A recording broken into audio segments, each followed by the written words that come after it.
الدرس الأول، ونص استماع بعنوان العرس الفلسطيني. لم تكد القرية تخطو خطوتين في فصل الصيف حتى وجدت نفسها في ربيع آخر تكتسي فيه ألوان الفرح وتلبس الثياب الجميلة استعدادا للأعراس. معاد وأصدقاؤه يحضرون لعرس عمهم ضياء، فيتدربون جيدا على أداء الدبكة الفلسطينية، ويلبسون الثوب الفلسطيني المميز الخاص بها، فيما يعلق شباب القرية الزينة في ساحة البيت، الأضواء الملونة والأعلام الفلسطينية. سأل معاذ والده: لماذا كل هذه الخرافة يا أبي؟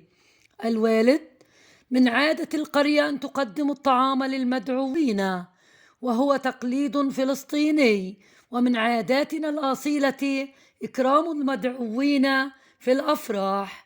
يحضر المدعوون إلى بيت العريس ليتناولوا طعامهم كجزء من مشاركة العريس فرحته. بعد تناول الطعام يذهب العريس وأهله والمدعوون لإحضار العروس، فيما ينتظر الشباب في ساحة البيت ليزفوا العريس، حيث يحملونه على أكتافهم في مشهد من المحبة والسعادة، لتبدأ زفة العريس.